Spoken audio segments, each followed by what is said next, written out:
শুনে বলতেন হায়াতাকা ক্বাবলা মাউতিক, মৃত্যু আসার আগে জীবনকে কাজে লাগাও।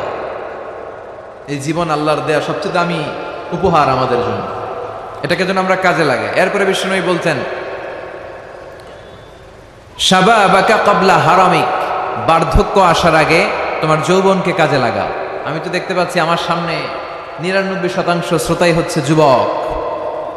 তোমরা অনেক কিছু করতে পারো প্রিয় ভাইয়েরা, তোমাদের মধ্যে অনেক শক্তি সম্ভাবনা, তোমরা চাইলে সমাজকে পাল্টে দিতে পারো, তোমরা চাইলে ইতিহাস গড়তে পারো। এই পৃথিবীতে ভালো ভালো যাই হয়েছে সব করেছে তোমাদের মতো তাগড়া ইয়াংরা, যুবকেরা। চিল্লায় বলো ঠিক কিনা? এই জন্য বিষ্ণু বলতেন শাবাবাকা ক্বাবলা হারামিক, বার্ধক্য আসার আগে তোমাদের এই যে শক্তি, রক্ত গরম, এটা ইসলামের পক্ষে কাজে লাগাও। কোন দলের পিছনে ঘুরো, কাদেরকে নেতা মানো, কোথায় যে স্লোগান দাও, কোথায় যে সময় কাটাও, একটু চিন্তা করার দরকার আছে না নাই? তোমার জীবনের সবচেয়ে মাহেন্দ্র ক্ষণ এটা। কয়েক বছর পরে এই শক্তিটা থাকবে না। এখন যারা মুরব্বী তারাও একসময় যুবক ছিল নাকি? তারা ছোটবেলা থেকেই মুরব্বী? তারাও যুবক ছিল, তাদের গায়ে অনেক শক্তি ছিল। এই জন্য এই সময়টা অল্প কিছু দিনের জন্য, রং ধরা যৌবন জং ধরে শেষ থাকবে না। সময়ের আবর্তনে, কালের বিবর্তনে এই কুচকুচে কালো দাড়ি একদিন সাদা হয়ে যাবে, তাই না? এজন্য এই যৌবনটার জন্য আমরা কাজে লাগাই। এখনই আমাদের কাজ করার সময়, এখনই ছোটার সময়, এখনই দৌড়ানোর সময়। সমাজকে, পরিবারকে যা দেয়ার, আল্লাহর ইবাদত যা করার, এখনই তো করার সময়। এজন্য আমরা যেন যৌবনকে কাজে লাগাই। 3 নম্বরে বিষ্ণু বলেছেন ফারাগাকা ক্বাবলা শুগলিক, তোমার ব্যস্ততা আসার আগে অবসরকে কাজে লাগাও। মাঝে মাঝে এমন ব্যস্ত আমরা হয়ে পড়ি, নাভিশ্বাস, শ্বাস ফেলার জায়গা থাকে না, ঠিক কিনা? এর ফাঁকে যখন একটু অবসর পাই আমরা ইবাদত করব কার? তারপর বিষ্ণু ইসলাম বলেছেন গানাকা ক্বাবলা ফাকরিক, তোমার দারিদ্রতা আসার আগে ধনাঢ্যতাকে কাজে লাগাও। আমাদের মধ্য থেকে আলহামদুলিল্লাহ যারা ধনী, আমাদেরকে ধন দিয়েছে কে? এটা কিন্তু পরীক্ষা।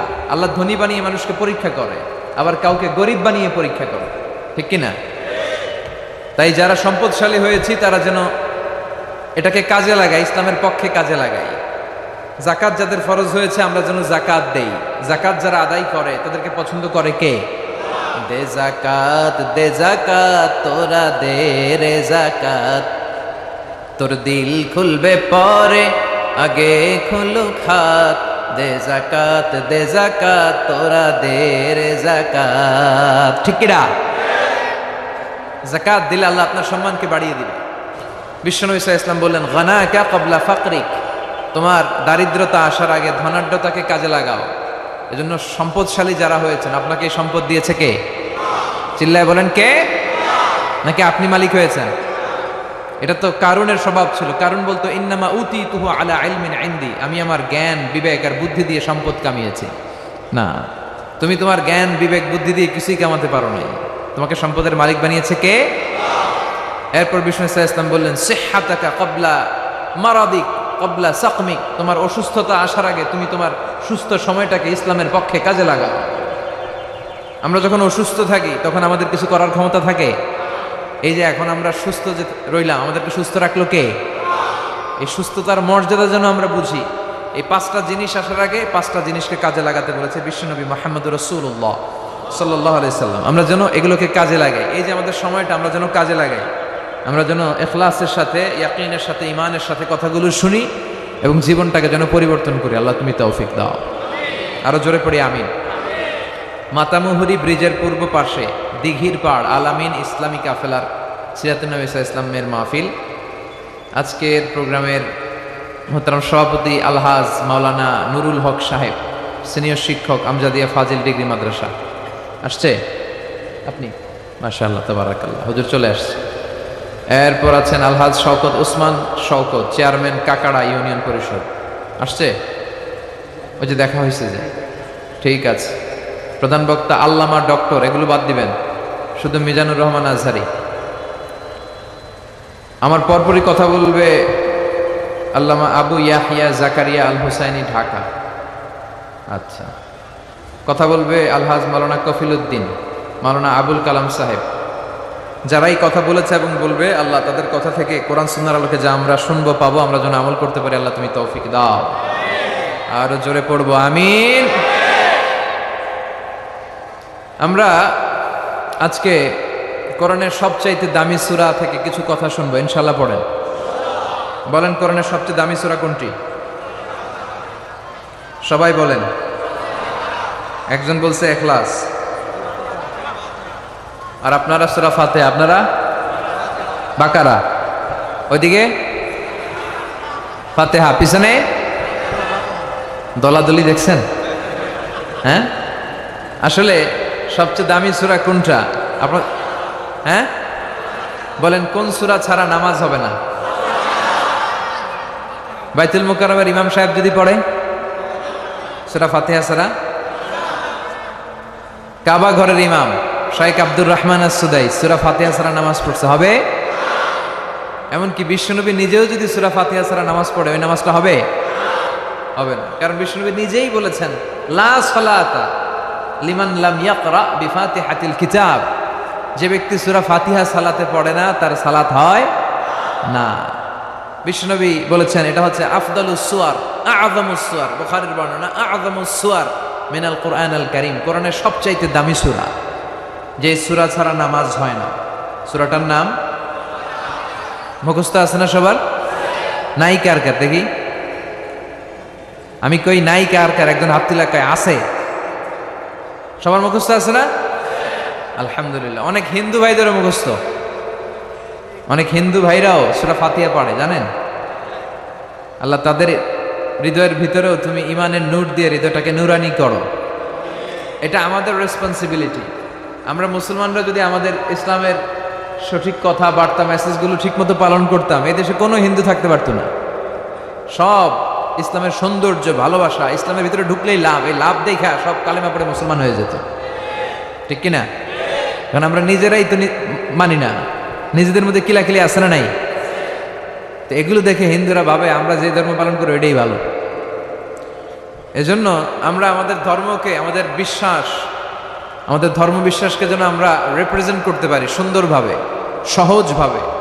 খেয়াল রাখবেন, আদ-দীনু ইউসরুন লা উসরা ফি, দিন হচ্ছে সহজ, এর মধ্যে কাঠিন্যতা নেই।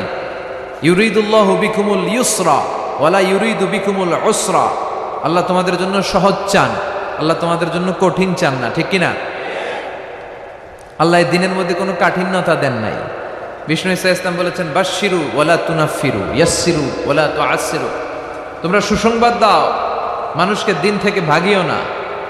আমরা দিন থেকে ভাগাই, আছে না নাই? একজন কালিমা পড়ে এখনই মুসলমান হয়েছে, এরপরে আমি শুরু করলাম, আপনার কালকে থেকে সিগারেট ছাড়তে হবে, কালকে থেকে মদ ছাড়তে হবে, আপনার 5 ওয়াক্ত নামাজ পড়া লাগবে, সুন্নত পড়া লাগবে, এইটা লাগবে, ওইটা লাগবে, এইটা হারাম, ওইটা হারাম, ওইটা করা যাবে না, ওইটা নাই, ওইটা নাই। হ্যাঁ কইব, তাইলে আমিও নাই। কথা বলেন, একই বলবে আমিও এই ধর্মে নাই। এজন্য সহজ করে আপনি রিপ্রেজেন্ট করেন। আজকে যদি কেউ কালিমা পড়ে মুসলমান হয়, ওরে আপনি কিচ্ছু বলবেন না, ওরে বলবেন আসো দেখো মসজিদে কি হয়, আমাদের তাফসির মাহফিলে কি বলে, কোরআন টোরআন নিয়ে একটু ঘাটো। এরপর আস্তে আস্তে তারা সালাতে নিয়ে যাবেন, 1-2 একটা করে নিতে নিতে রমাদানে আসলে ইফতারি করাবেন আগে, এরপরে রোজার দাওয়াত দিবেন। ধীরে ধীরে সে ইসলামের ভেতরে ঢুকবে, গ্রাজুয়ালি। আল্লাহ কোনো কিছু হুট করে চাপায় দেয় না। এই আল্লাহর সুন্নতটাই আমরা ভুলে যাই। সুন্নাতুল্লাহি ফি আহকামি শরিয়া, আল্লাহ কিভাবে শরীয়তের আহকামগুলো পাঠালেন, এগুলো আমরা ভুলে যাই। মদকে আল্লাহ তাআলা চাইলে একসাথে হারাম করতে পারতেন না, কিন্তু আল্লাহ তাআলা কিন্তু মদকে হুট করে হারাম করার ঘোষণা দেন নাই, তারা মদ খাওয়া বন্ধ করে দিল। এরপর আস্তে আস্তে যখন মদ খাওয়া বন্ধ করতে অভ্যস্ত হতে শুরু করেছে, আল্লাহ আয়াত নাযিল করলেন, ইন্নামাল খামরু ওয়াল মাইসিরু ওয়াল আনসাবু ওয়াল আজলামু রিজজুম মিন আমালিশ শাইতানি ফাজতানিবু। চিরকালের জন্য এই কথা বললে আল্লাহ মদকে হারাম করে দিলেন। সুবহানাল্লাহ পড়েন।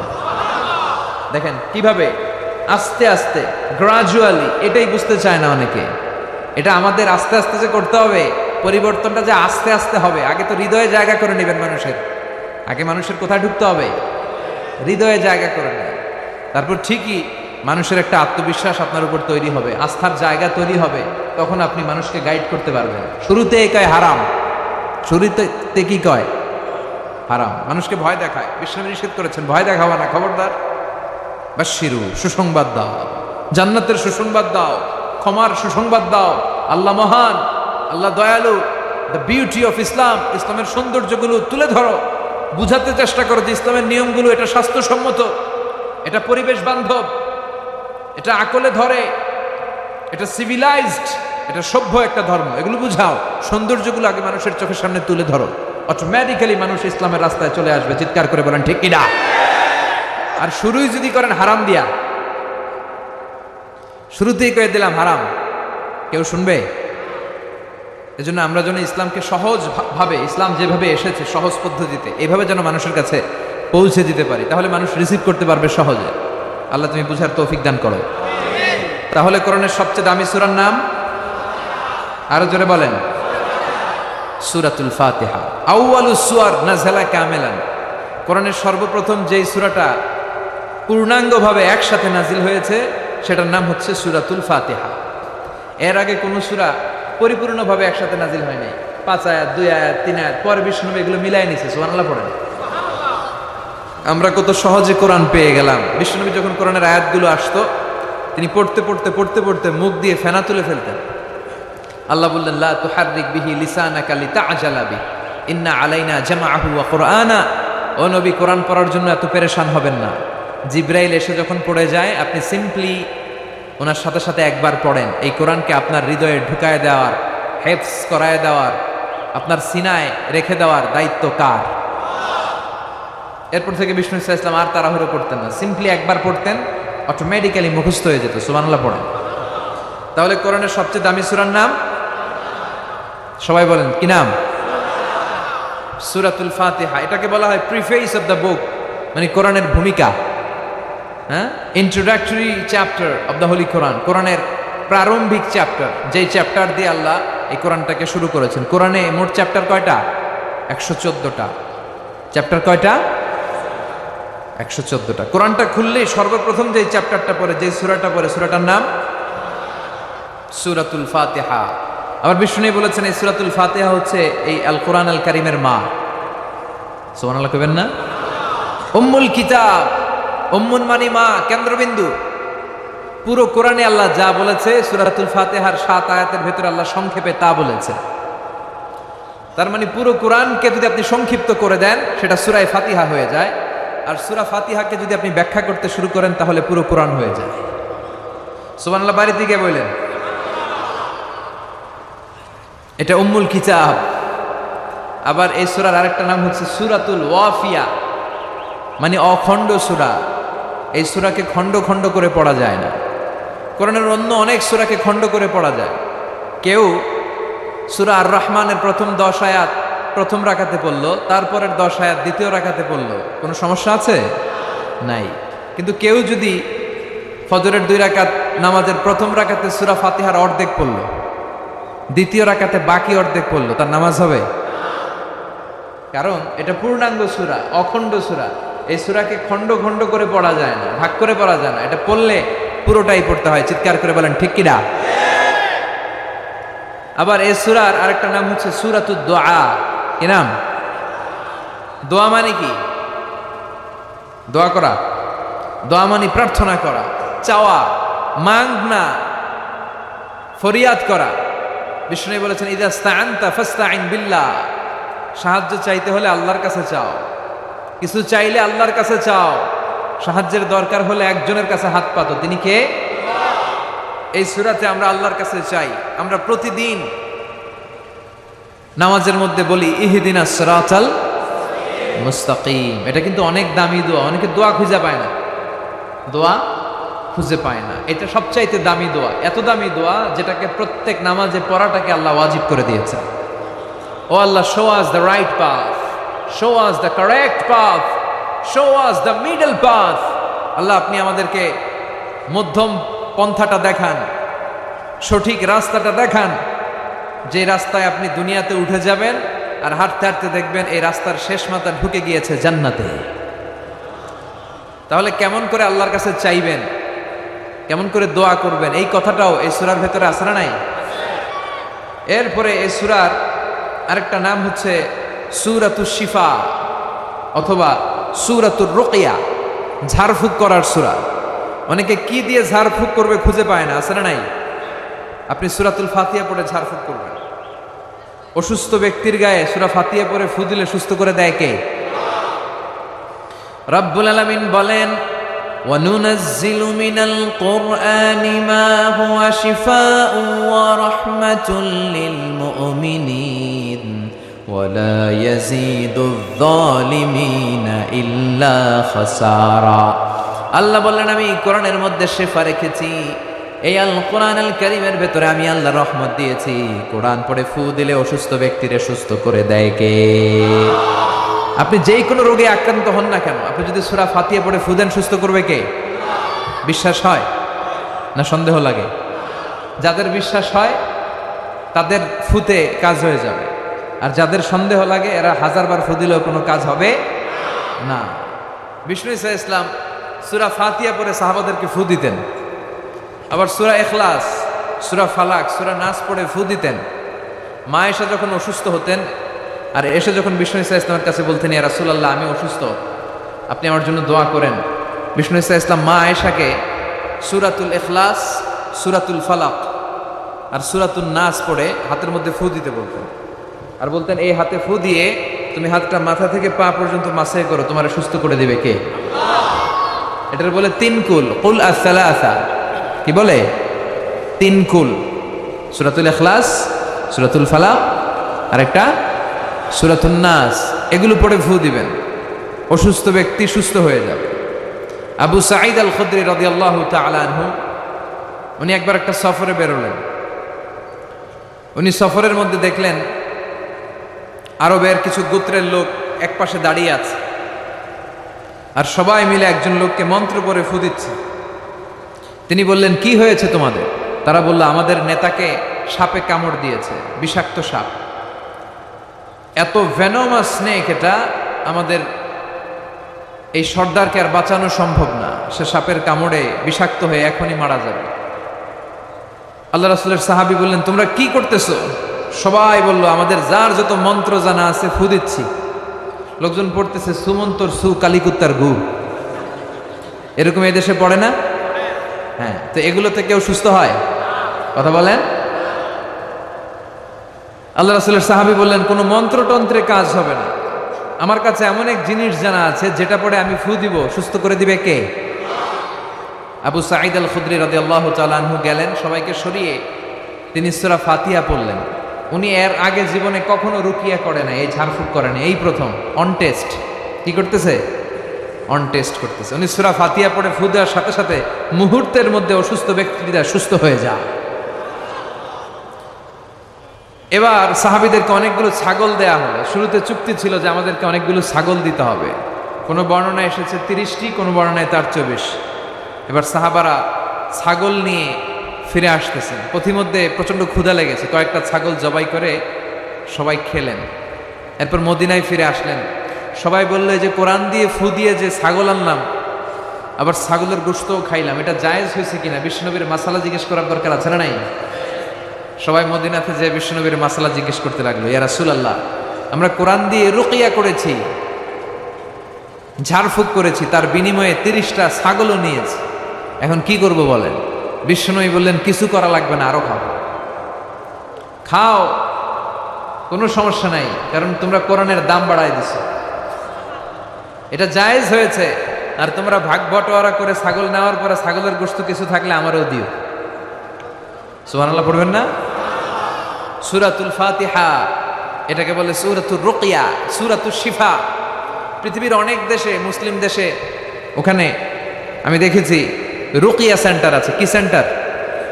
আর আমগো দেশে আছে কবিরাজির সেন্টার। কথা কন, আমগো দেশে কি সেন্টার? কবিরাজির সেন্টার। আপনাদের চকরিয়া আছে? কি দিয়ে করে এগুলা? হ্যাঁ, গাছের পাতা টাতা, হ্যাঁ, গাছের ঔষধি গুণ সমৃদ্ধ বনাজি যেই গাছ আছে ওগুলোর ভেতর থেকে শিফা নেওয়া যাবে, সমস্যা নাই। কিন্তু ব্যাঙের ঠ্যাং, টিকটিকির লেজ আছে না নাই, এগুলো দিয়ে মন্ত্রতন্ত্র পরে তাবিজ দেয়, এগুলো নেওয়া যাবে? তাবিজ ঝুলানো শিরক, তাবিজ ঝুলানো শিরক। কোরআনের আয়াত দিয়ে তাবিজ দিলে কি হবে? ইখতিলাফ আছে। কেউ বলেছে কোরআনের আয়াত দিয়ে হলে জায়েজ, কিন্তু শক্ত যে মতামতটা, অথেন্টিক যেই অপিনিয়ন, সেটা হচ্ছে না আপনি তাবিজ ঝুলাবেন না, কারণ বিশ্বনবী ঝুলায় নাই, আপনি রুকিয়া করবেন। তো পৃথিবীর অনেক দেশে তাদের ওখানে আছে রুকিয়া সেন্টার, আমগো দেশে আছে কবিরাজ সেন্টার। এগুলো না করে আপনারা রুকিয়া সেন্টার করবেন। বিশ্বনবীর শিখানো যতগুলো পদ্ধতি আছে সবগুলোর ভেতরে বরকত আছে না নাই? বিশ্বনবী বলতেন তোমরা কালিজিরা খাও, হাব্বাতুস সাউদা শিফাউন মিন কুল্লি দা ইল্লা সাম। বিশ্বনবী বলতেন মৃত্যু ছাড়া এই কালিজিরা সব রোগের ঔষধ। এই কালিজিরা শুধু একটা রোগকে ভালো করতে পারে না, এই রোগটার নাম মৃত্যু। এটার কোনো চিকিৎসা আছে না। এরপর বিশ্বনবী মধু খাইতে বলতেন। মধু কোরআনে বলা হয়েছে ফিহি শিফাউন লিন্নাস, মধুর ভেতরে মুমিনদের জন্য আছে রেমেডি, শিফা। আপনি মধু খাবেন, আপনারা সুস্থ করে দিবে কে? তো এজন্য বিশ্বনবীর শেখানো সবগুলো জিনিসের ভেতরে বারাকা। বিশ্বনবী সিঙ্গা লাগাতেন। কি লাগাতেন? আরবিতে এটাকে বলে হেজামা। পৃথিবীর অনেক দেশে হেজামা সেন্টার আছে। কি সেন্টার? হিজামা সেন্টার। এই কাপিং বলে এটাকে, প্লাস্টিকের কাপিং লাগায় দেহের ভেতরে যে দূষিত রক্তগুলো আছে, যেখানে পেইন হয়, ব্যথা হয়, টেনে এই দূষিত রক্তটা বের করে দিবে আর আপনারা সুস্থ করে দিবে কে? বিশ্বনবী এই কাপিং করতেন। আমাদের বাংলাদেশেও অনেক ওই যে সাপের খেলা দেখায় যে মহিলারা, এরাও এগুলো করে উল্টা পাল্টা। এরা গান বানায়, কয় পক্ষ আয় যোক্ষ আয়, সিঙ্গা লাগায়, সাপের খেলা দেখায়, আছে না নাই? এই সাপের খেলা দেখাবে, পক্ষ আয় যোক্ষ আয় বলবে, আসলে কিছু বের করতে পারে না। বিশ্বনবীর শিখানো যতগুলো পদ্ধতি আছে আমরা সেগুলো মানবো। ওগুলোর ভেতরে বরকত দিয়েছে কে? এখন গোটা বিশ্বের বিভিন্ন জায়গায় বিশ্বনবীর এই হেজামা, সিঙ্গা লাগানোটা, এটা ল্যাবরেটরিক্যালি প্রুভড হয়েছে যেটা স্বাস্থ্যকর। এবং আমি দেখলাম গত বিশ্বকাপে একজন ফুটবলার তারকা, সে তার দেহের অনেক জায়গায় সিঙ্গা লাগিয়েছে। আলহামদুলিল্লাহ পড়েন। তার মানে ইউরোপ, আমেরিকায়, গোটা বিশ্বে বিশ্বনবীর এই সুন্নাহগুলো ছড়াই দিচ্ছে কে? ওয়ালা বাইতা ওয়াবার ওয়ালা মাদার ইল্লা আদখালাহুল্লাহু হাযা দ্বীন। আল্লাহর ওয়াদা, আল্লাহ বলেছেন নবী এই পৃথিবীতে এমন কোনো জঙ্গল থাকবে না, মরুভূমি থাকবে না, এমন কোনো ঘর থাকবে না, বাড়ি থাকবে না, এমন কোনো পাহাড় থাকবে না, এমন কোনো জায়গা থাকবে না যে জায়গায় আমি কালেমার কথা আর ইসলামের কথাকে পৌঁছায় দেব না। প্রতিটা জায়গায় ইসলামের কথাকে পৌঁছায় দিবে কে? কালেমার বাণীকে পৌঁছে দিবে কে? তাহলে অসুস্থ হলে কোন সূরা পড়ে ফু দিবেন? কথা বলেন। হুজুরের কাছে গেলে হুজুর এটা পড়েই ফু দেয়। আমাদের কাছে আসলে আমরা কি বানায় বানায় কিছু পড়তে পারবো না? আমরাও সূরা ফাতিহা পড়েই ফু দেই। আপনিও সূরা ফাতিহা পড়ে ফু দিবেন। আর আব্বা আম্মার কাছে দোয়া চাইবেন বেশি। কার কাছে? মায়ের দোয়া আল্লাহ কোনোদিন ফিরায় দেয়? কথা বলেন। ওগো মা তুমি এই ধরনের শ্রেষ্ঠ নেয়ামত, তোমারই পদতলে রয়েছে জান্নাত। ওগো মা তুমি এই ধরনের শ্রেষ্ঠ নেয়ামত, তোমারই পদতলে রয়েছে জান্নাত। আলহামদুলিল্লাহ পড়েন। সালাসু দাওয়াতিন মুস্তাজাবা, তিন ব্যক্তির দোয়া আল্লাহ ফিরায় না। এক হচ্ছে মুসাফিরের দোয়া, দুই হচ্ছে মজলুমের দোয়া, তিন হচ্ছে মায়ের দোয়া, বাবার দোয়া, ছেলে মেয়েদের জন্য হাত তুলে দোয়া করতে দেরি, ওই দোয়া কবুল হতে দেরি হয়। এজন্য মায়ের কাছে দোয়া চাইবেন তো, বাবার কাছে। গোটা পৃথিবীর সবগুলো পীর সাহেব মিলে যদি ফু দেয় আর আপনার মা যদি শুধু বিসমিল্লাহ বলে ফু দেয়, মায়ের দোয়া কবুল করে নেবে কে? কত বড় দামি সম্পদ আমাদের ঘরে আমরা জানি না। বিষ্ণু বলেছেন কিয়ামতের একটা আলামত হচ্ছে, কিয়ামতের আগ দিয়ে বিয়ের পর ছেলেগুলো মাকে ভুলে যাবে আর বউয়ের অন্যার পেছনে খালি ছুটবে, দৌড়াবে। বউ পাগলা, মারে ভুলা যায়, আছে না নাই? চকরিয়াতে মাশাআল্লাহ এগুলা নাই কি? বেশি? সর্বনাশ। যুবক ভাইরা এগুলো করবা না। আব্বা আম্মার কাছ থেকে দোয়া নিবা। খেয়াল রাখবেন, আপনি যত নামাজ পড়েন, আপনি যত রোজা করেন, আপনি যত ইবাদত করেন, আপনি যত হজ করেন, যত দান করেন, আপনার আব্বা আর আপনার আম্মা যদি আপনার উপরে নাখোশ থাকে, আপনার ইবাদত আপনারে বাঁচাতে পারবে না। আপনি সেজদা দিতে দিতে কপালে দাগ ফেলেছেন, এই কালো দাগে আপনারা কিছু করে দিতে পারবে না যদি আব্বা আম্মা আপনার বিরুদ্ধে আল্লাহর কাছে নালিশ করে। এজন্য আব্বা আম্মার কাছ থেকে দোয়া নিতে রাজি আছেন তো? আর অসুস্থ হলে কি পড়ে ফু দিবেন? সবাই বলেন, মনে থাকবে? পেটে ব্যথা, মাথায় ব্যথা, ডায়াবেটিক্স, গ্যাস্ট্রিক, আলসার, সবাই বলেন কোন সূরা? হ্যাঁ, প্যারাসিটামল 3 বেলার মতো। সব রোগের জন্য কোন সূরা? চিল্লায় বলতে হবে কোন সূরা? ফাতিহা। আর যদি জিন ভূত ধরে তাহলে পড়বেন আয়াতুল কুরসি। জিন ভূত ধরে না মাঝে মাঝে, জিন আসর করে, এটা অদৃশ্য একটা প্রাণী। জিসমুন নারিউন ইয়াতাশাক্কালু বিআশকালিন মুখতালিফা, আগুনের তৈরি একটা সৃষ্টি, তারা চাইলে যে কোনো আকৃতি নিতে পারে। এই জিনেরা এসে বিশ্বনবীর কাছে কালিমা পড়ে একদল জিন মুসলমান হয়েছে।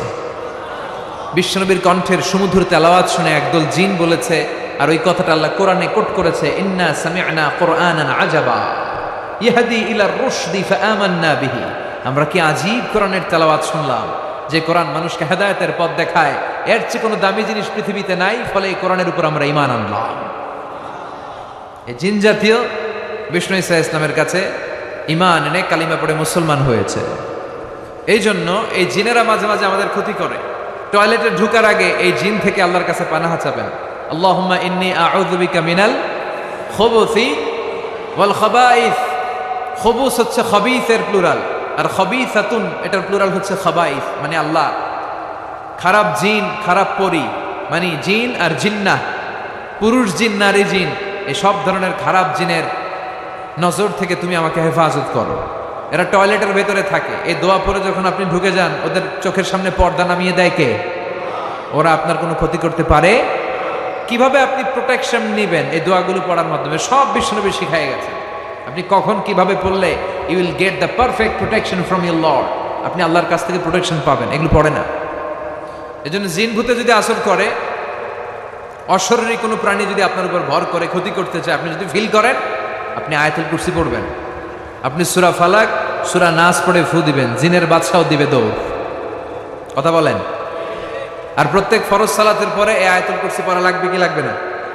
বিষ্ণু বলেছেন, মান ক্বারা আয়াতুল কুরসি দুবুরা কুল্লি সালাতিন মাকতুবা লাম ইয়ামনাহু মিন দুখুলিল জান্নাতি ইল্লাল মাউত।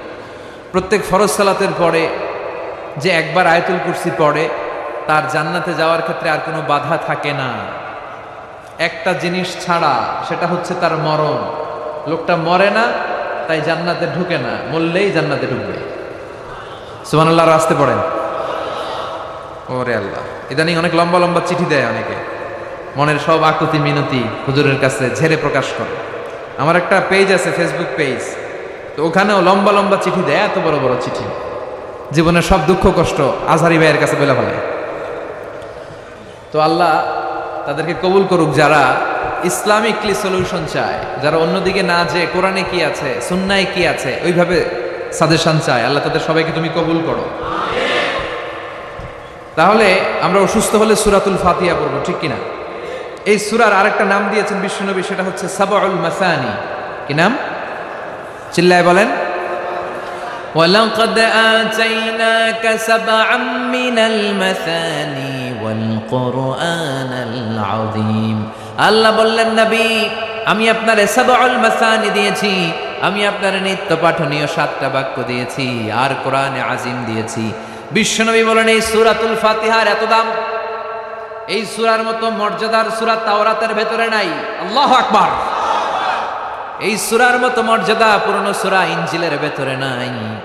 এই সূরার মতো দামি সূরা সুহুফ ইব্রাহিম ও মুসার ভেতরে নাই, ইনজিলের ভেতরে নাই, তাওরাতের মধ্যে নাই, কোন কিতাবের ভেতরে নাই। এই সূরার নাম হলো সূরাতুল ফাতিহা। সাবউল মাসানি, নিত্য পাঠনীয় সপ্তবাক্য, মানে এমন 7টা বাক্য যেটা সব সময় পড়তে হয়, সব সময় পড়তে হয়। যারা প্রতিদিন নামাজ পড়েন তাদের সূরা ফাতিহা পড়া লাগে না? শুধু ফরজ নামাজগুলা যারা পড়ে 5 ওয়াক্তের শুধু ফরজ, তাদের কমপক্ষে এই সূরা ফাতিহাটা 17 বার পড়া লাগে। কয়বার? আর যারা সুন্নাত সহ পড়ে তাদের কমপক্ষে 32 বার পড়া লাগে। কয়বার? 32 বার। তাহলে যার বয়স 60 বা 70, ছোটবেলা থেকেই উনি যদি নামাজি লোক হয়, তাহলে উনি উনার জীবনে সূরা ফাতিহা কয় কোটি বার পড়ছে, ওনার হিসাব আছে? কথা বলেন। আমরাও জীবনে কত লক্ষ লক্ষ বার সূরা ফাতিহা নামাজে তেলাওয়াত করছি, কারো কোনো হিসাব জানা আছে? এত লক্ষ বার সূরা ফাতিহা পড়ার পরেও কোনোদিন কি মনে হয়েছে যে সূরাটা পুরান পুরান লাগে? হ্যাঁ, একটা গান যদি আপনি 10 বার শোনেন, হ্যাঁ 20 বার শোনেন, 100 বার শোনেন, 1000 বার, আর ভাল লাগবে? কিন্তু লক্ষ লক্ষ কোটি কোটি বার সূরা ফাতিহা পড়ার পরেও কোনোদিন কি আপনার মনে প্রশ্ন জেগেছে কি রে এই সূরাটা আর ভাল লাগে না, পুরান পুরান লাগে, আজকে আর এই সূরা পড়ুন না, কুল হুয়াল্লাহ দিয়ে নামাজ শুরু করুন? কথা বলেন। এভাবে কখনো কোরআনকে পুরাতন মনে হয়? এটা কোরআনের মুআজিজা, চিৎকার করে বলেন ঠিক কিনা? এজন্য রাব্বুল আলামিন বলেন ওয়ালাকাদ আতাইনাকা সাবআম মিনাল মাসানি ওয়াল কুরআনাল আযীম। ও নবী, আমি আপনার নিত্য পাঠনীয় সপ্তবাক্য দিয়েছি, যে এই 7টা বাক্য প্রতিদিন নামাজে পড়তে হয়। আলহামদুলিল্লাহ পড়ুন। তার মানে আমরা বুঝলাম এই সূরার আয়াত সংখ্যা 7টি। চিল্লায় বলতে হবে কয়টি? 7টি। এই সূরাটাকে আল্লাহ কেমন যেন একটা মানপত্রের মতো বানিয়েছেন। আমাদের কোনো প্রোগ্রামে যদি প্রধানমন্ত্রী আসে, এমপি আসে, আমরা তাদেরকে স্মারকলিপি বা মানপত্র দেই না? এই মানপত্রের শুরুতে আমরা এমপি সাহেবের, মন্ত্রী সাহেবের প্রশংসা করি। কি করি? প্রথমে প্রশংসা করি, এরপরে নিজেদের পরিচয় দেই যে আমরা কারা, আর সবশেষে আমরা আমাদের দাবি দাওয়া পেশ করি। ঠিক কিনা? এই সূরার ভেতরে আল্লাহ তাআলা 3 ভাগে সূরাটাকে ভাগ করেছেন। প্রথমে আল্লাহ বলছেন আমার প্রশংসা তোমরা করবে, যেমন মন্ত্রীর প্রশংসা তোমরা যেমনি করো, শুরুতে আমার প্রশংসা করে নিবে। এরপরে তোমরা কারা, তোমাদের পরিচয় আমার কাছে দিবে, আর সবশেষে তোমাদের কি দাবি দেওয়া, কি দরকার, কি চাহিদা আমার কাছে বলবে, আমি পূরণ করে দেবো। ঠিক কিনা? আমাদের মনের চাহিদা পূরণ করে দিতে পারে কে? কেউ যেটা দেয় না, দেয় কে? আমাদের যার যা লাগবে সবও যদি দিয়ে দেয়, আল্লাহর কোনো কমতি হবে? আল্লাহ বলে লাউ আন্না আউওয়ালাকুম ওয়া আখিরাকুম ওয়া ইনসাকুম ওয়া জিন্নাকুম কামু আলা সাঈদিন ওয়াহিদ। পৃথিবীর সব মানুষগুলো একসাথে দাঁড়িয়ে যদি আল্লাহর কাছে চায়, আল্লাহ এটা দাও, ওইটা দাও, এটা লাগবে, ওইটা লাগবে, চাহিদার কথাগুলো যদি বলে বেড়ায়, আর আল্লাহ একটার পর একটা তাদের চাহিদা যদি পূরণ করে দেয়, সবাইকে যার যা মনে চায় সবও যদি দিয়ে দেয়, আল্লাহ বলে আমি আল্লাহর ধনভাণ্ডারের 1 ইঞ্চিও কমবে না। এজন্য কেউ যেটা দেয় না, দেয় কে? আল্লাহ দেয়। তার মানে এই সূরার শুরুতে কেমন করে আল্লাহর প্রশংসা করব আল্লাহ সেটা শিখালেন, তারপরে কেমন করে আমরা আমাদের পরিচয় আল্লাহর কাছে তুলে ধরবো সেটা শিখালেন, আর সবশেষে নিজেদের দাবি দাওয়া আল্লাহর কাছে কেমন করে পেশ করব সেটাও শিখালেন। ঠিক কিনা? পড়েন আউযু বিল্লাহি মিনাশ শাইতানির রাজীম। বিসমিল্লাহির রহমানির রহিম। আলহামদুলিল্লাহি রাব্বিল আলামিন। আর রহমানির রহিম। মালিকি ইয়াউমিদ্দিন। পড়েন আল্লাহু আকবার। আল্লাহ শুরু করলেন কেমন করে আমরা আল্লাহর প্রশংসা করব। আল্লাহ বললেন এভাবে কর, প্রত্যেক নামাজের শুরুতে বল আলহামদুলিল্লাহি রাব্বিল আলামিন। সকল প্রশংসার মালিক, এই দুনিয়ার বুকে যত ধরনের প্রশংসা হতে পারে সব প্রশংসার মালিক কে? হামদুন মানে প্রশংসা, হামদুন মানে প্রশংসা। আর হামদুনের সাথে যদি আলিফ লাম লাগানো হয় তাহলে অর্থ হয়ে যায় সকল প্রশংসা। আওয়াজ করে বলেন হামদুন মানে। আর যদি আলিফ লাম লাগায় দেন তাহলে অর্থ হয় সকল প্রশংসা। প্রশংসা যত ধরনের হতে পারে, যত ডিজাইনের হতে পারে, যত স্টাইলের হতে পারে, যত কিসিমের হতে পারে, সকল প্রশংসার মালিক কে? প্রশংসা হয় সুন্দরের, প্রশংসা হয় কার? যেটা অসুন্দর, কুৎসিত, খারাপ দেখা যায় ওইটার প্রশংসা হয়। প্রশংসা হয় কিসের? আর সবচেয়ে সুন্দর কে? চিল্লায় বলেন কে? দুনিয়া সুন্দর, মানুষ সুন্দর, আসমান সুন্দর, জমিন সুন্দর, সুন্দরে সুন্দরে পাল্লা। জানি না কত সুন্দর তুমি আল্লাহ, জানি না কত সুন্দর তুমি আল্লাহ। দুনিয়া সুন্দর, মানুষ সুন্দর, আসমান সুন্দর, জমিন সুন্দর, সুন্দরে সুন্দরে পাল্লা। জানি না কত সুন্দর তুমি আল্লাহ, জানি না কত সুন্দর তুমি আল্লাহ। সুবহানাল্লাহ পড়েন। আল্লাহর চাইতে সুন্দর কেউ আছে? কিন্তু আল্লাহর সৌন্দর্য আমরা কেউ দেখেছি? কিন্তু আমরা জান্নাতে গেলে অবশ্যই দেখবো। চিল্লায় এখন ঠিক কিনা? আল্লাহ বললেন উজুহু ইয়াউমা ইযিন নাযিরা ইলা রাব্বিহা নাযিরা, সেদিন তোমাদের চেহারাগুলো আলোকোজ্জ্বল হয়ে আল্লাহর দিকে তাকায় থাকবা। আবার বিশ্বনবী বললেন ইন্নাকুম সাতারাউনা রাব্বাকুম আয়ানান কামা তারাউনা হাযাল কামার, এই যে পূর্ণিমার চাঁদটা তোমরা দুই চোখ দিয়ে চাক্ষুষ যেমনি দেখো, জান্নাতে ঢুকলে আল্লাহরও ঠিক তেমনি দেখতে পাবা। আল্লাহ জান্নাতীদেরকে ডেকে বলবেন, ও জান্নাতীরা, এই কোরআনে আমি নাজ নেয়ামতের যা বলেছিলাম সব বুঝে পাইছো? সব জান্নাতীরা বলবে আল্লাহ সব বুঝে পাইছি। এক জান্নাতি হাত তুলে বলবে আল্লাহ পাই নাই। সবাই কয় পাইছি, একজন কি কয়? আল্লাহ বলবেন সবাই বলল পেয়েছে, তুমি বললা পাও নাই, তাহলে তুমি বলো তুমি কি পাও নাই। ওই জান্নাতি বলবে আল্লাহ আমরা আপনারে পাই নাই। আল্লাহ আপনারাই তো পাই নাই, কারণ এত কিছু পাইছি আপনারে তো পাই নাই, আপনারা দেখি নাই তো। আল্লাহ বলবেন তাই, আমারে দেখতে মনে চায়, ঠিক আছে, কারণ জান্নাতীরা যাই চাবে তাই পাবে। তো তোমরা যখন আমারে দেখতে চাইছো আমি ওই দেখাও দেবো, চিল্লা এখন ঠিক কিনা।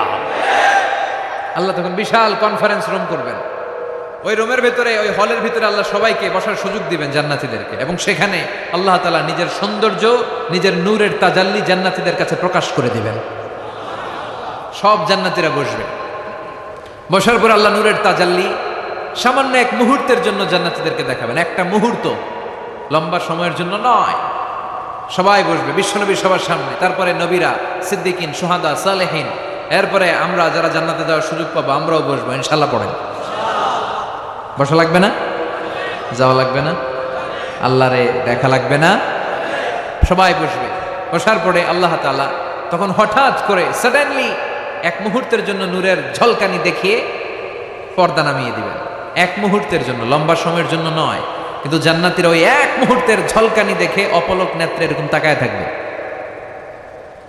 লক্ষ লক্ষ কোটি কোটি বছর এরকম তাকায় থাকবে।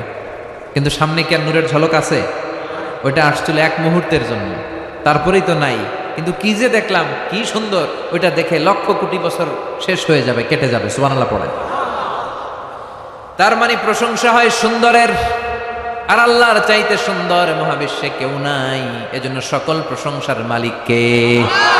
বিষ্ণু বলেন ইদা মুদিহাল ফাসিক গাদিবার রব ওয়াহতাজ্জালাহুল আরশ, কোন ফাসিকের প্রশংসা করো না, কারণ ফাসিকের প্রশংসা করলে আল্লাহর আরশ কেঁপে যায়, আল্লাহ রাগান্বিত হয়ে যায়। চিল্লা এখন ঠিক কিনা? কিন্তু আমাদের সমাজে ফাসিকের প্রশংসা আছে না নাই? ফাসিকের প্রশংসা না করলে চাকরি থাকে না, এরকম আছে না নাই? মসজিদের সভাপতি ঘুষ খায়, সুদ খায়, আছে না নাই? কিন্তু ইমাম সাহেব যদি প্রশংসা না করে, ইমাম সাহেবের চাকরি নাই। চিল্লা এখন ঠিক কিনা? সমাজপতি, সমাজের নেতা, এদের প্রশংসা করা লাগে। ভালো হইলেও প্রশংসা করা লাগে, খারাপ হইলেও প্রশংসা করা লাগে। কিন্তু বিশ্বনবী বললেন কেউ যদি ফাসিক হয় খবরদার, তার কোনো প্রশংসা করা যাবে না। চিৎকার করে বলেন ঠিক কিনা? এজন্য আল্লাহ বললেন আলহামদুলিল্লাহি রাব্বিল আলামিন, সকল প্রশংসার মালিক হলাম আমি। এই দুনিয়ার বুকে যত ধরনের প্রশংসা হতে পারে, প্রশংসার মালিক কে? আমরা আল্লাহর প্রশংসা করে শেষ করতে পারবো? কথা বলেন। আল্লাহর প্রশংসা যে আমরা করব কম কম না বেশি বেশি?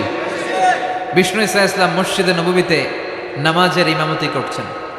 আল্লাহু আকবার বলে নামাজ শুরু করলেন, রুকু করলেন, রুকু থেকে দাঁড়িয়ে পড়লেন সামি আল্লাহু লিমান হামিদা। পেছন থেকে সাহাবারা মনে মনে আওয়াজ করে বলল ফিস ফিস করে, রব্বানা ওয়ালাকাল হামদ। এক সাহাবী বলল হামদান কাসীরান তাইয়িবান মুবারাকান ফি। নামাজ শেষে বিষ্ণু বললেন কে পড়েছ হামদান কাসীরান তাইয়িবান মুবারাকান ফি? এটা তো আমি শিখাই নাই, কে পড়েছ? এক সাহাবী বলেন নবী আমি পড়েছি। কেন পড়েছ? আমি তো এটা শিখাই নাই। কই পাইছো? আমি নিজেই বানাইছি। সুবহানাল্লাহ কইবেন না? বিষ্ণু বললেন আমি শিখাই নাই, তুমি পাইলা কই? নিজের মন মতো বানালা কেন? সাহাবী বলে নবী আল্লাহর প্রশংসা কম কম করলে আমার ভালো লাগে না, করতে মনে চাই বেশি বেশি, এজন্য এটা আমি বানাই নিজের আল্লাহর প্রশংসা করছি। বিশ্বনবী খুশি হয়ে গেলেন, বললেন আরে ভয় পেও না, চিন্তা করো না, আমি নামাজরত অবস্থায় দেখেছি তোমার যে এই অতিরিক্ত হামদান কাসীরান তাইয়িবান মুবারাকান ফির অতিরিক্ত 4টা তাসবির যে সওয়াবটা, এই 4টা তাসবির সওয়াবটা কে কার আগে এই সওয়াবটা আল্লাহর আরশে পৌঁছে দিবে, এ নিয়ে 30 জনেরও বেশি ফেরেশতা আকাশে প্রতিযোগিতা করছিল। তাহলে আল্লাহর প্রশংসা আমরা করব কম কম না বেশি বেশি?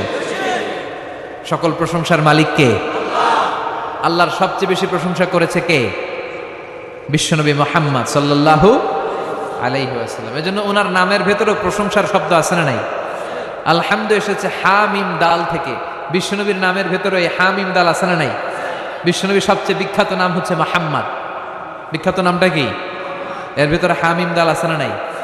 এরপরে সবচেয়ে বিখ্যাত যে নামটা বিশ্বনবী সেটা হচ্ছে আহমদ। আহমদের ভেতরে হামিম দাল আছে না নাই? আবার বিশ্বনবী কিয়ামতের দিন জান্নাতীদেরকে নিয়ে যখন জান্নাতের দিকে ছুটে যাবেন, তখন বিশ্বনবীর হাতে একটা পতাকা শোভা পাবে। ওই পতাকার মধ্যে ওই শব্দটা লেখা থাকবে যে এই শব্দ দিয়ে আল্লাহ সূরাতুল ফাতিহা শুরু করেছেন। কোন শব্দ দিয়ে আল্লাহ সূরা ফাতিহা শুরু করেছেন? আলহামদু। বিশ্বনবীর এই পতাকার মধ্যে লেখা থাকবে আলহামদু।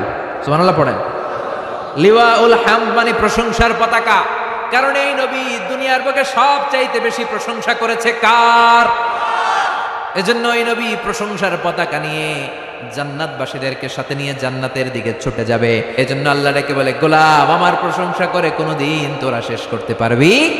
ওয়া ইন তাউদ্দু নি'মাতাল্লাহি লা তুহসুহা ইন্নাল ইনসানা লাযালুমুন কাফফার। আল্লাহ বলে, আমি আল্লাহর দেয়া নেয়ামতগুলো যদি হাত দিয়ে গুনতে শুরু করে দাও, তোমার গুনতে গুনতে জীবন শেষ হয়ে যাবে, হায়াত ফুরিয়ে যাবে, আমার নেয়ামত গুনে শেষ করা যাবে। সাগরের জলকে কালি করে, গাছের পাতাকে খাতা করে, তোমার মহিমা লেখা শেষ হবে না, যদিও লিখি প্রভু জীবন ভরে। সাগরের জলকে কালি করে, গাছের পাতাকে খাতা করে, তোমার মহিমা লেখা শেষ হবে না, যদিও লিখি প্রভু জীবন ভরে। সাগরের জলকে কালি করে। ঠিক কি না? কি উপমা দিলেন আল্লাহ! পৃথিবীর সব সাগরের জল যদি কালি হয়ে যায়, আর পৃথিবীর সব গাছগুলো যদি কলম হয়ে যায়, সাগরের জল নামক কালি দিয়ে গাছের কলম, খাতা গাছের কলম দিয়ে ওই পাতার উপর যদি আল্লাহর প্রশংসা লিখতে শুরু করে দাও, সাগরের জলগুলো শেষ হয়ে যাবে, গাছের পাতার গাছগুলো ফুরিয়ে যাবে, কিন্তু আল্লাহর প্রশংসা করে করে শেষ করা যাবে না। আল্লাহর প্রশংসা করে কোনোদিন শেষ করা যাবে?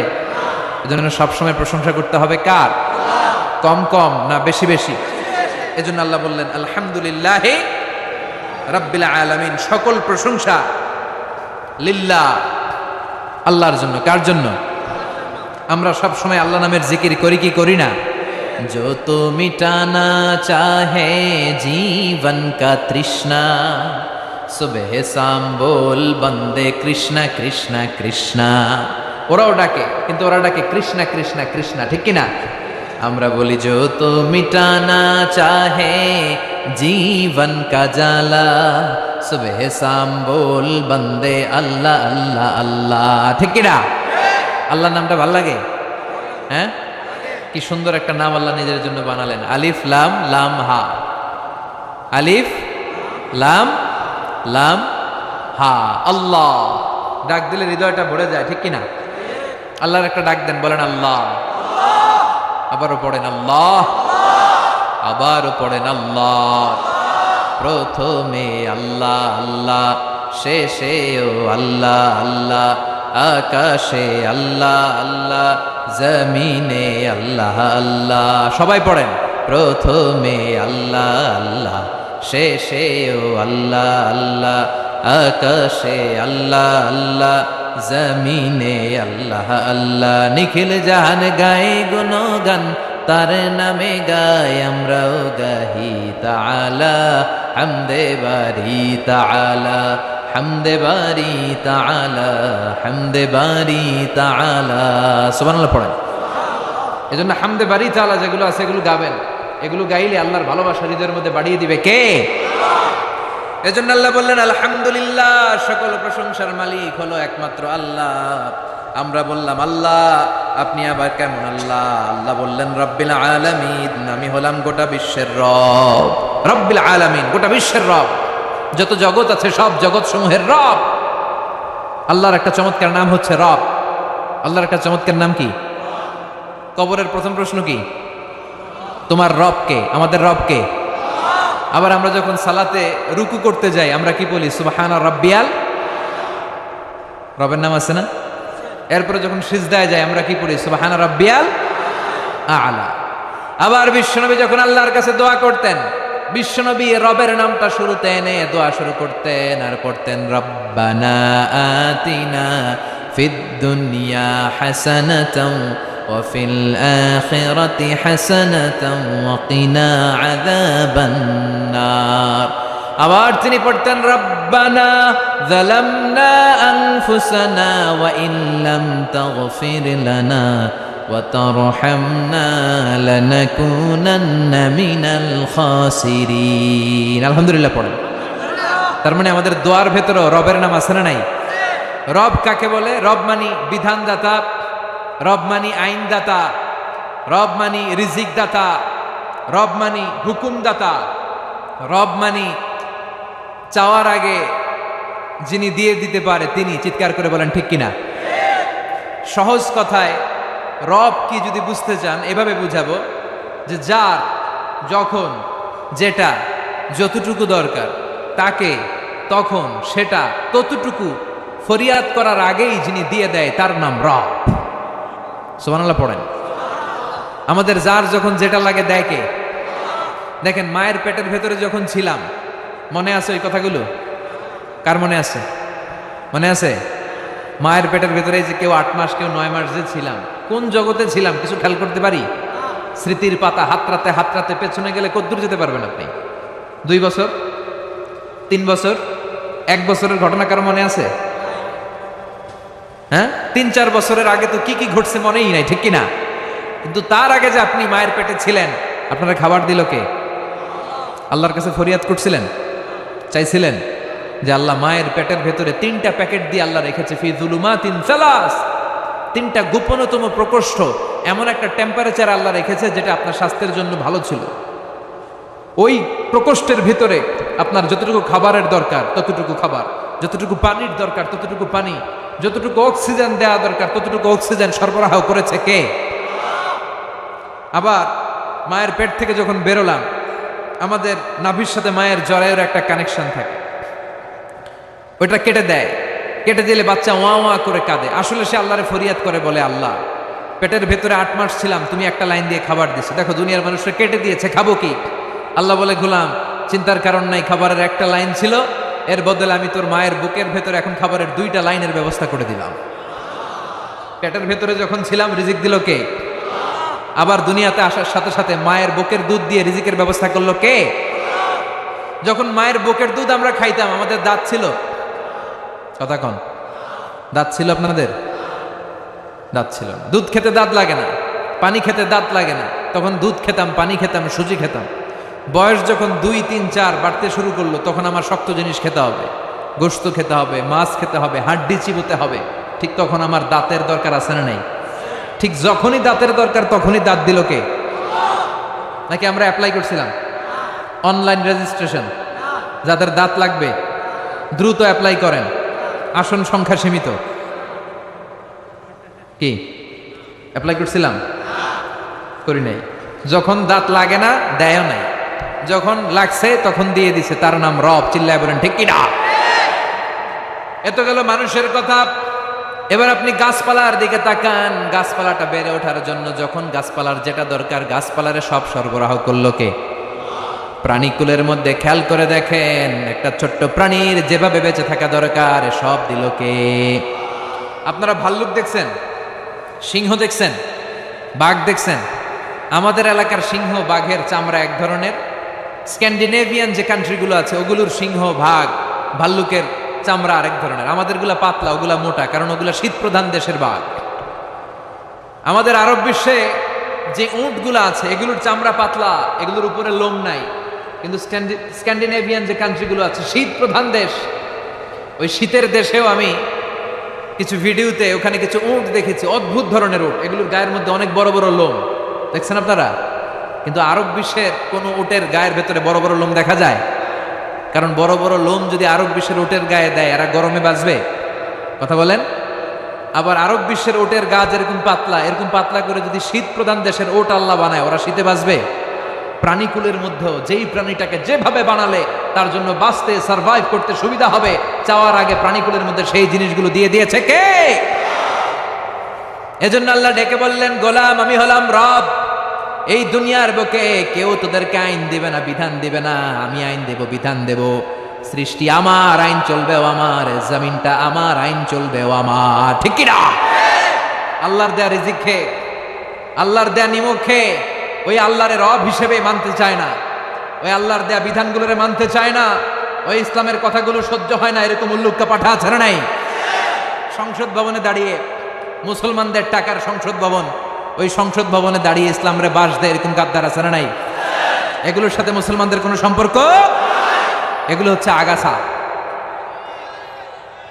এগুলো কি? মাননীয় প্রধানমন্ত্রীর উচিত সংসদ ভবনটারে আগাছা মুক্ত করা। এগুলো আগাছা, এগুলো অন্যের কাঁধে ভর করে ক্ষমতার চেয়ারে বসেছে, চিল্লায় বলেন ঠিক কিনা? সে ইসলামরে গালি দিয়েছে মোল্লাতন্ত্র বলে। ইসলাম তার ভালো লাগে না, আল্লাহর দেয়া বিধান সে আল্লাহর জমিনে চায় না। এই আগাছাগুলোকে মুক্ত করে আগাছা মুক্ত বাংলাদেশ গড়ার দরকার আছে না নাই? রাজি আছে মুসলমান? হাত তুলে আল্লাহর দেখা।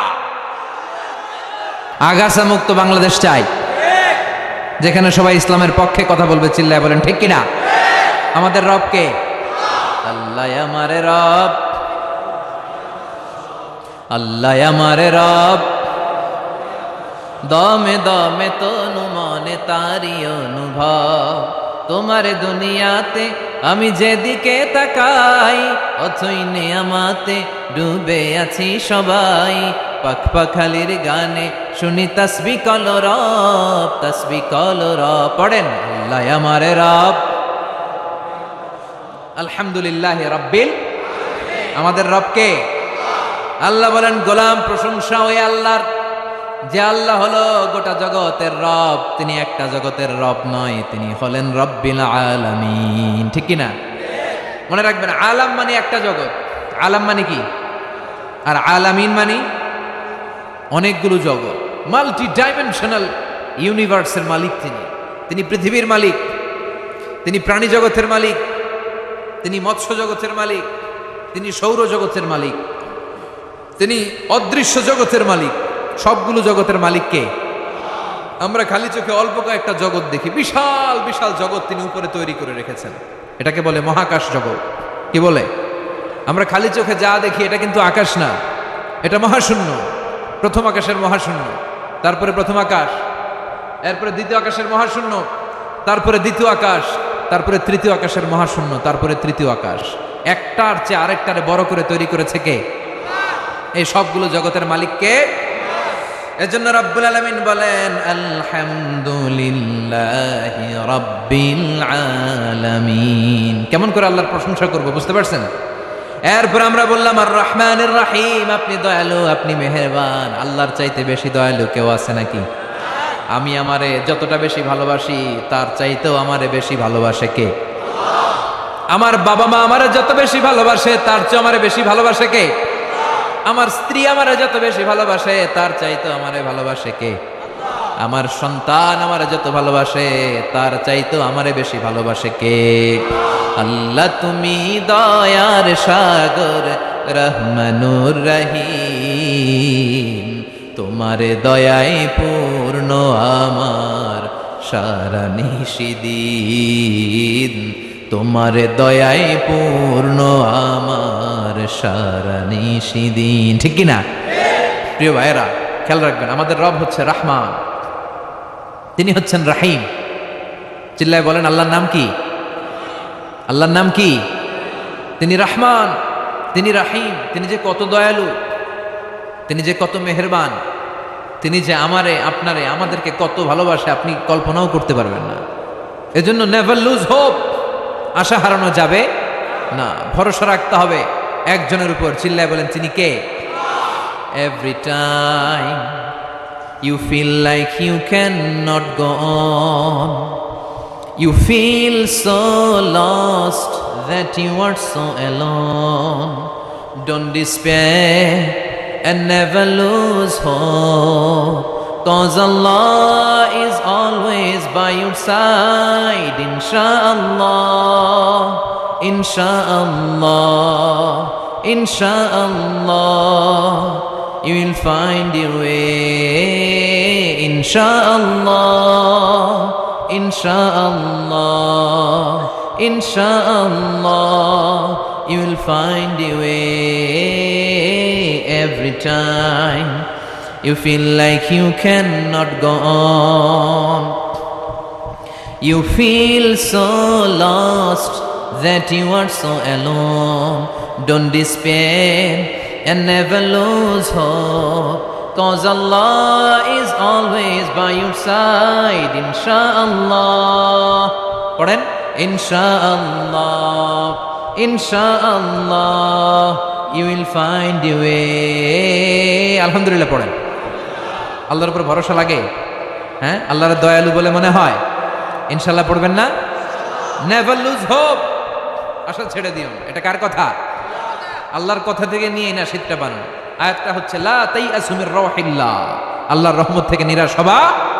মনে রাখবেন, আপনার পাপ, আপনার অন্যায়, আপনার গুনাহ, আপনার অপরাধ, আপনার জুলুম যত বড় হোক, আল্লাহর দয়া তার চেয়েও বড়। আপনার পাপ যত বিশাল হোক, তার রহমতের দরিয়া তার চাইতেও বিশাল।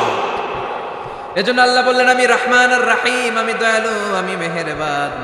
তারপরে আল্লাহ বললেন, মালিকি ইয়াউমিদ্দিন, আমি হলাম বিচার দিবসের মালিক। কোন দিবসের? বিচার দিবসের মালিক। যে বিচার আমরা দুনিয়াতে পাই নাই, যেই বিচার দুনিয়াতে হয় নাই, ওই বিচার ওই দিন সংগঠিত করবে কে? সব বিচারের বড় বিচার সেদিন অনুষ্ঠিত হবে। চিল্লায় বলেন ঠিক কিনা? এই পৃথিবীতে এমন অনেক জুলুম অত্যাচার হয়েছে না, যেগুলোর বিচার পৃথিবীতে পাওয়া যায় নাই? কথা বলেন। এগুলোর বিচার যদি একটা সময়ে না হয়, তাহলে এটা কি আকলে ধরে? This worldly life, it will B a joke. এটা একটা জোক হবে, একটা হাসি তামাশার কথা হবে, যে যে যার মতো জুলুম করবে, অত্যাচার করবে, এগুলোর কোনো বিচার নাই। আসলে এগুলোর বিচার আছে না নাই? কথা বলেন।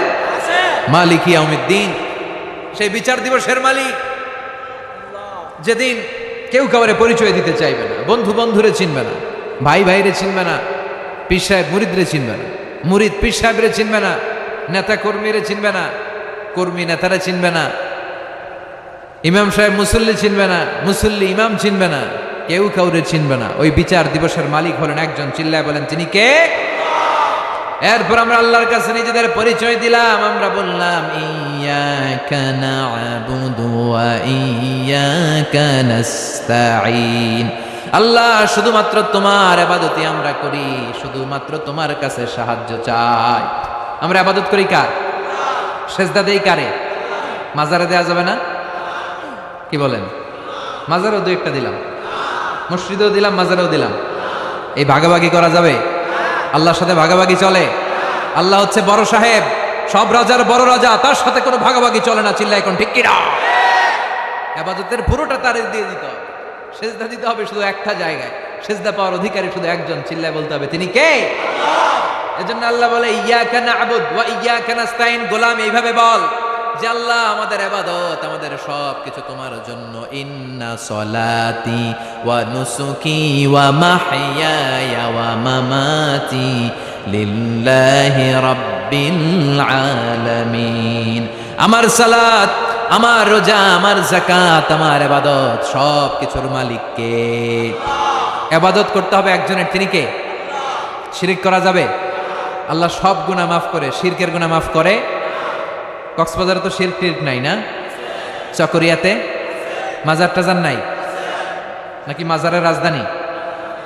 হ্যাঁ, কবর জিয়ারত করে সুন্নাত। আমাদের রাস্তা দেখায় কে? আমরা পথ ভুলে গেলে পথ দেখায় কে? আমি যদি কোনোদিন পথ ভুলে যাই, হাতছানি দিয়ে কাছে নিও, মমতার বন্ধনে আমায় বেঁধে সব ভুল ক্ষমা করে দিও। আমি যদি কোনোদিন পথ ভুলে যাই, হাতছানি দিয়ে কাছে নিও, মমতার বন্ধনে আমায় বেঁধে সব ভুল ক্ষমা করে দিও। আওয়াজ করে পড়েন আমিন। এরপর আমরা আল্লাহরে বললাম, আল্লাহ সিরাতুল মুস্তাকিম আমাদের দেখাবা, কিন্তু ওই পথটা যেন এমন হয় যেই পথের মধ্যে তুমি নিয়ামত দিয়েছো। সিরাতাল্লাযীনা আন'আমতা আলাইহিম, সিরাতাল্লাযীনা আন'আমতা আলাইহিম। আল্লাহ ওই পথ যেই পথের উপর তোমার নিয়ামত বেশি না কম? আল্লাহ কাদের পথে নিয়ামত বেশি দিয়েছে? নবীদের পথে, সিদ্দিকিনদের পথে, শুহাদাদের পথে, সলিহিনদের পথে। চিল্লায় বলেন ঠিক কিনা? তাহলে আমরা পথ গ্রহণ করলে এই চারটা পথ গ্রহণ করব, ঠিক কিনা?